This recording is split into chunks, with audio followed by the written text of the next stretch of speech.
Swadika, good morning and welcome to Newsline. My name is Cholapansa Narula. It's Monday, December the 1st, a whole new month, and here are today's news.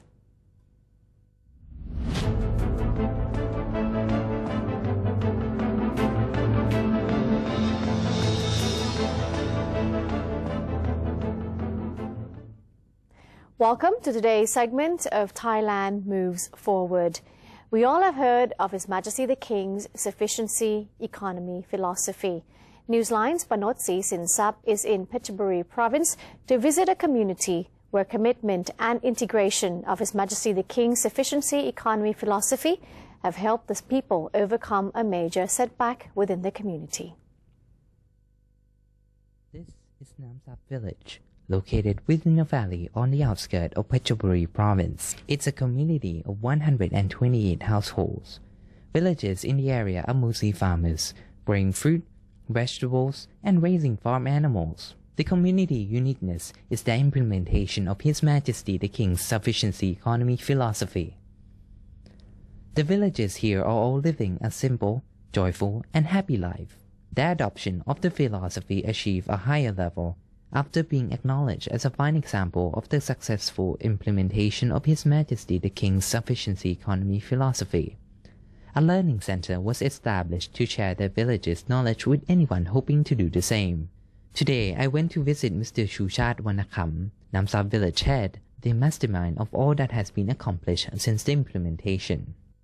ก่อนที่จะเป็นหมู่บ้านเศรษฐกิจพอเพียงนะครับก็คือคนในหมู่บ้านนี้ Mr. Chushat said that before the village became a sufficiency economy village, the people in the village already lived a life in accordance with His Majesty the King's philosophy of mutual assistance, even though that life then was not so comfortable. But in the year 1970s, the villagers here were able to expand their crop growing area so that they could create more income. They invest more in mass production. This meant that financial investment became greater as well.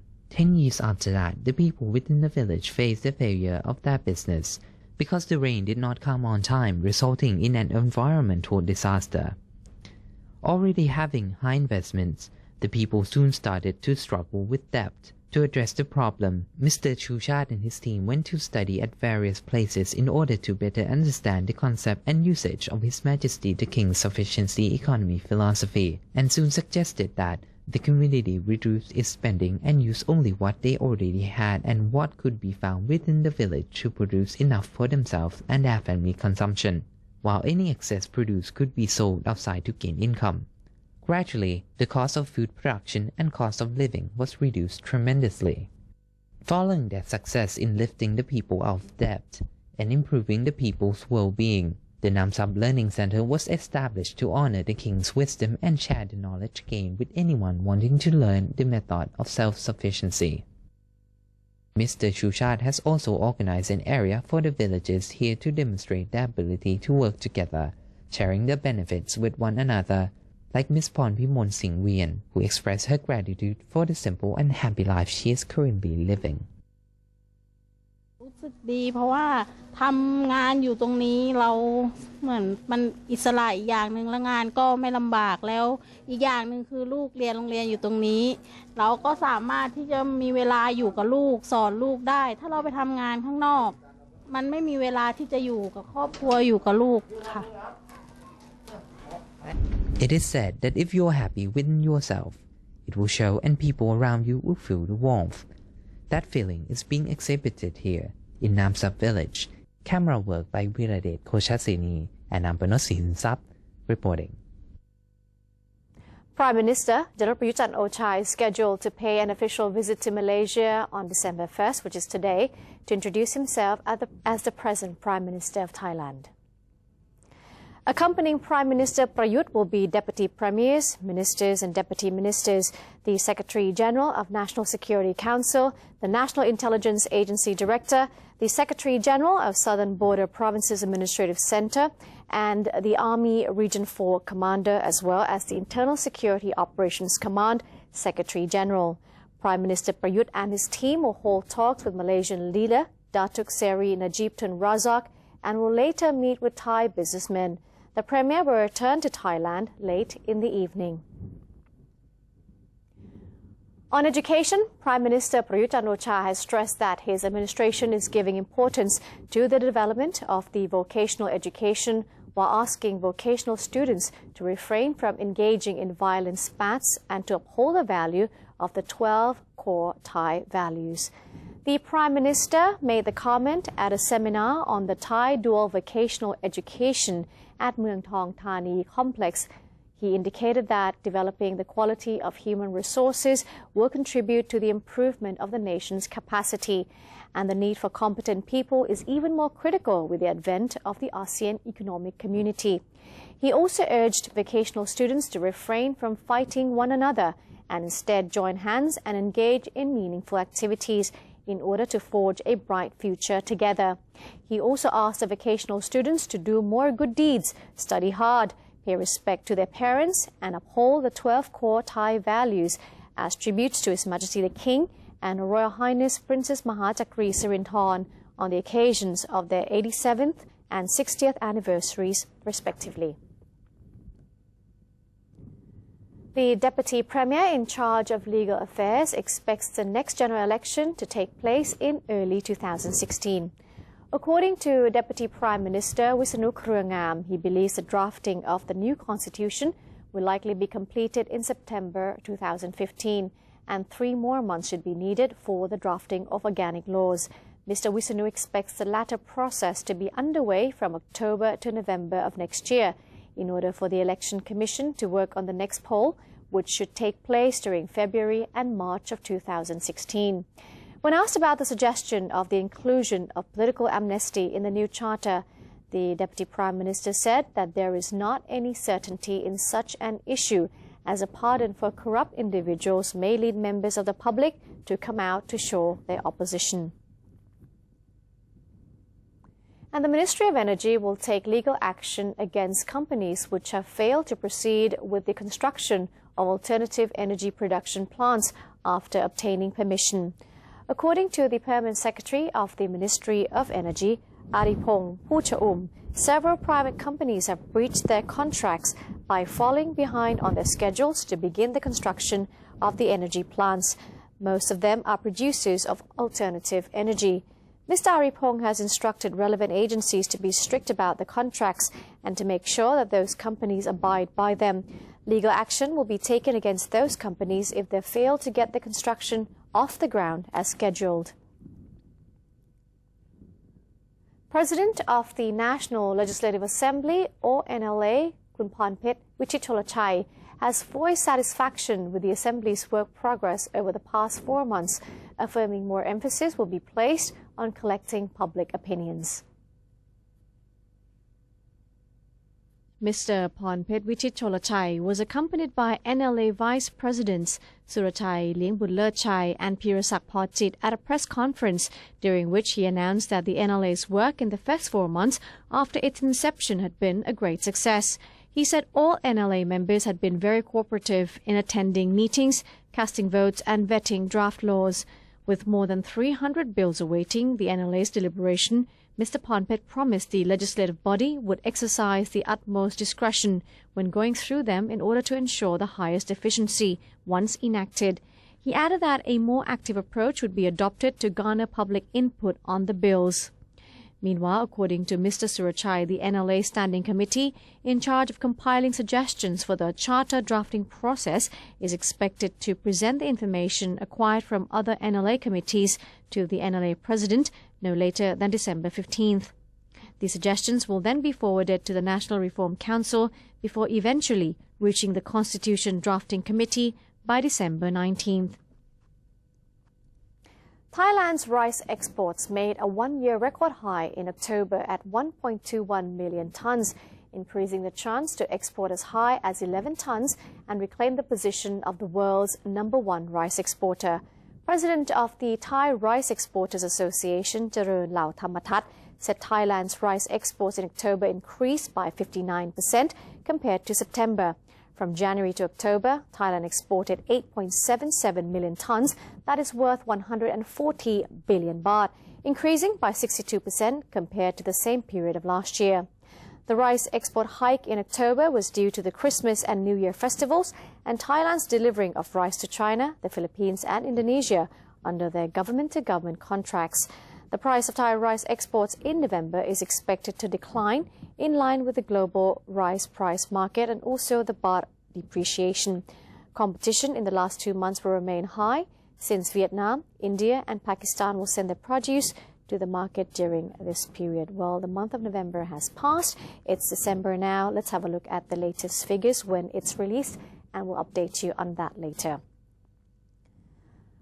The Fiscal Policy Office, or FPO, has reported that the Thai economy has shown some positive sentiments as a result of domestic spending. According to the FPO, the nation's economy in October has been recovering as a result of growing domestic consumption and private sector's investment.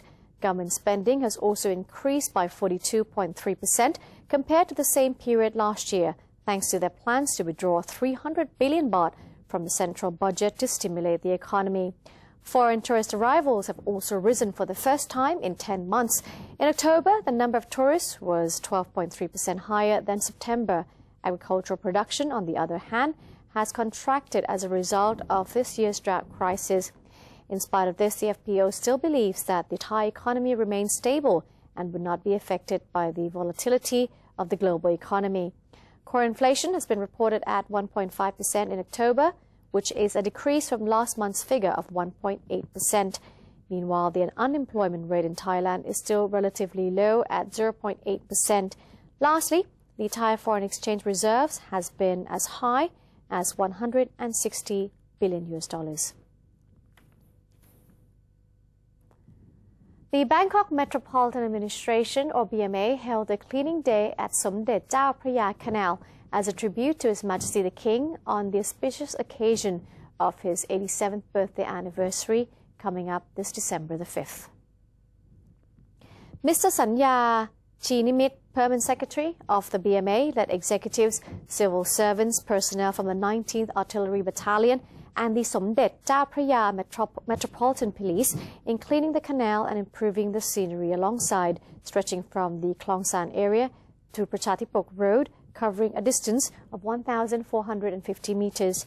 The Somdet Chao Phraya Canal is more than 2,400 meters long and is the main canal used for water drainage, vital in flood management of Klong San and also Thonburi districts.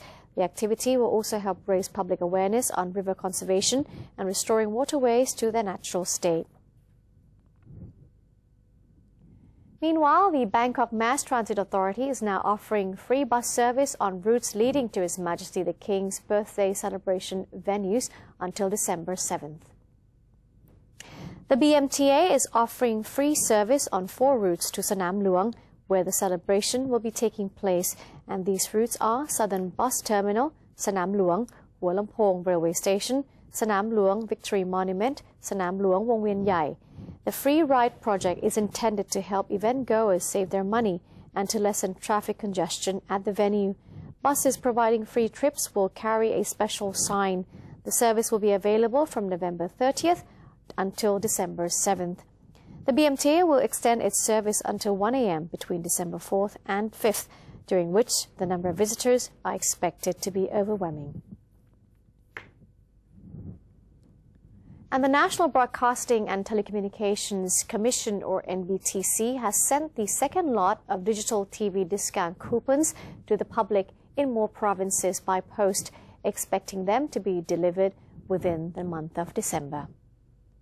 According to the chairman of NBTC, Air Chief Marshal Tharet Punnasi, the NBTC office has sent more digital TV coupons to 1.7 million households in 21 provinces by post. He said that the second lot of delivery will be sent only to areas that already have digital TV signal coverage.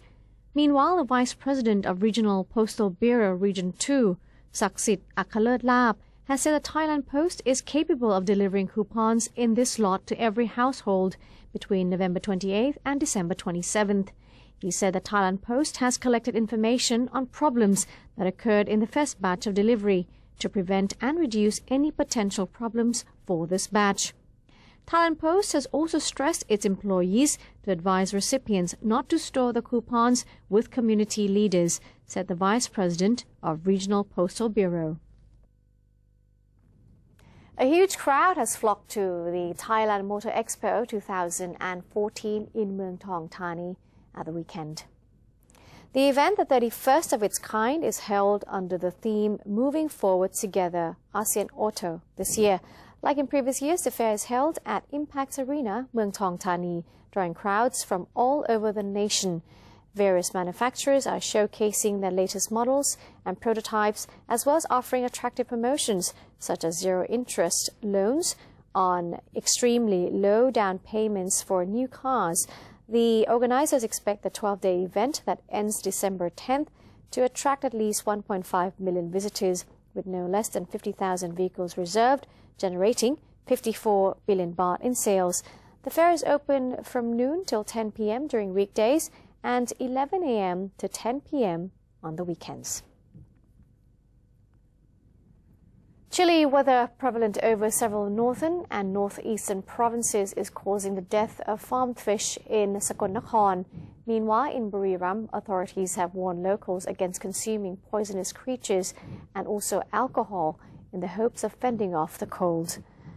Marut Sap Samroy, director of the freshwater fishery station in Sakon Nakhon, revealed that the drop in temperature had triggered a rise of the ammonia level in the water, and caged fish were dying from excess ammonia. Fish farmers are advised to stop feeding their fish and to increase the oxygen level in the water by using aerators. They are also advised to add bioextract juice to the water to restore the balance of water contents. In Buriram, the Public Health Office in Ban Krot district is warning locals against consuming alcohol and poisonous animals to ward off the cold. According to the office, consumption of the aforementioned is detrimental to health and may be fatal in some cases. People are advised instead to put on thick clothing and to warm themselves around a fire or to exercise to keep their bodies warm. And that's it for Thailand Moves Forward. Before we take a break, let's have a look at the exchange rates and also the commodity prices.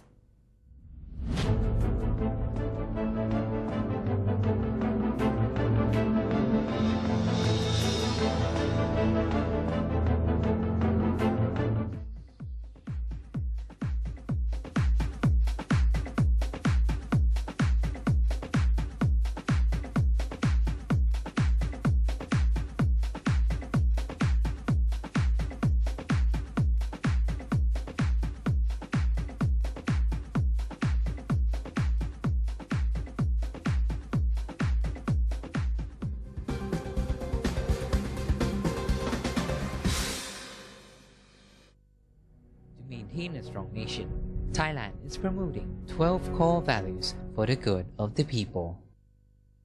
The 9th core value, being conscious and mindful of actions in line with His Majesty the King's royal statements.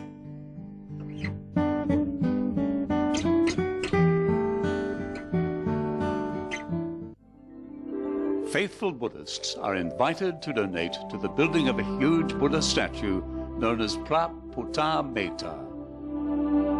It's to be constructed at Tepratown Temple, Soi Dao, Jantaburi. With a 20,000 baht donation, the donor's name will be engraved on the foundations of the statue.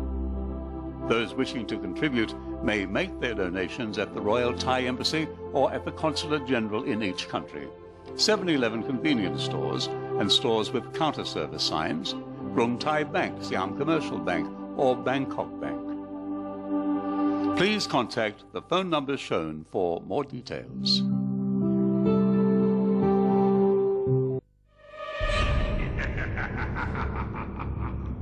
Even if we don't see them, they are amongst us. And they're hungry.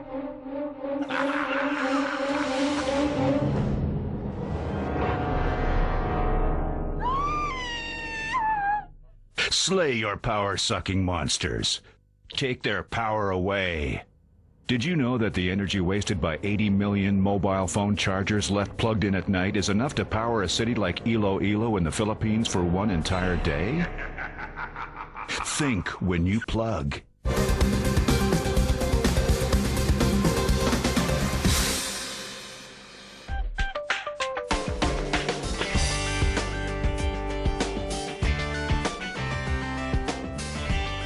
Welcome back. You're watching Newsline. Now to our international news. First, in ASEAN, hundreds of protesters in Yangon, Myanmar, gathered on Saturday to demonstrate against United Nations Secretary General Ban Ki-moon after he used the word Rohingya in a statement to the ASEAN summit earlier this month.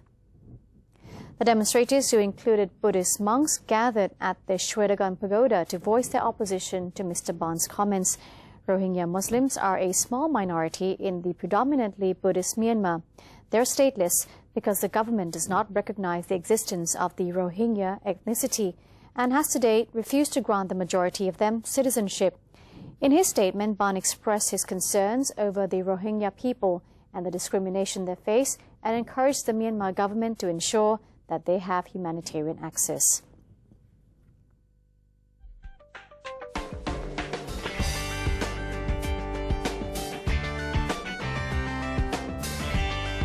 Taiwan's Premier Zhang Yihua stepped down late on Sunday after a dismal showing for the ruling KMT party, which lost a swathe of traditional strongholds in local elections seen as a referendum on the party's China-friendly stance.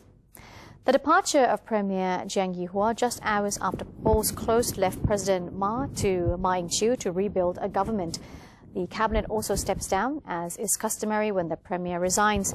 A new premier is expected to be announced soon, followed by new ministerial appointments. Outgoing Premier Zhang Yihua said he hoped the party would face up to its challenges after his departure. The worse-than-expected showing underlined the growing unpopularity of the Ma government, which has been trying to forge closer ties with China. China is Taiwan's largest trading partner, but Beijing has never renounced the use of force to take back what it deems a breakaway province. Greenpeace activists took center stage on the eve of the annual United Nations Climate Change Conference, or COP20, in Peru yesterday to champion the use of renewable energy. 7 international activists from countries including Argentina, Brazil and Germany organized a projection on the famous Machu Picchu temple, reading, "Act for the Climate, Go Solar." Greenpeace representative Soledad Sede spelled out the international NGO's hopes for the environmental community. Almost 200 nations will meet in Lima from today up until December 12th to try to craft a new deal to limit rising greenhouse gas emissions, meant to be agreed upon at a summit in Paris in a year's time. Pledges in recent weeks by China, the United States and the European Union to limit emissions have helped brighten prospects for a deal, even though it is likely to be too weak to match UN calls for deep cuts to limit heat waves, droughts and also rising seas. Russia successfully tested its new submarine-launched Bulava intercontinental missile designed to carry nuclear warheads, according to the Defense Ministry. It said the nuclear submarine, Alexander Nevsky, fired the missile from underwater in the Barents Sea, and it landed on a military training ground in Russia's far eastern peninsula of Kamchatka as planned.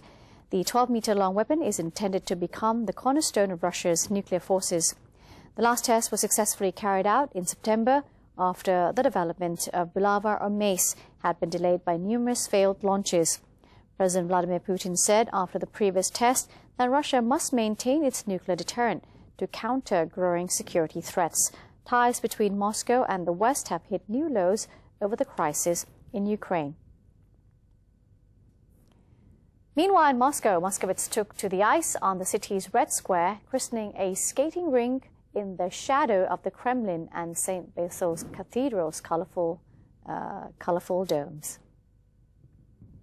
The rink is only a temporary addition to the famed square when the Soviet Union's founder, Vladimir Lenin, is entombed. Since 2005, the Bosco company, which outfits the Russian Olympic team, has built the rink in front of the GUM, or the Gum department store, at the beginning of winter to host skaters until spring. According to the rink's website, it can accommodate up to 450 skaters at once. Thanks to the special cooling system, the rink will be open to visitors even if the temperature rises above zero. For those looking for an unusual way that is, to celebrate the new year, the rink offers to mark it on the ice to the chimes of the clock of Kremlin's Spasskaya Tower. Beautiful indeed. And that's it for today's edition of Newsline. If you do have any suggestions, if you do have any comments, things you'd write to us, please do so. and the email address is newsline.nbt@gmail.com. There are also other channels for you to follow us, including Facebook. Simply type in NNT, and then you'll find out more about Newsline and our news. Also our website, that is thainews.prd.go.th/newseng. Today we say goodbye with the annual Monkey Buffet Festival held in Lopburi province. So enjoy the monkey business. I'm Chalapan Sanrula. See you next time. Sawasdee ka.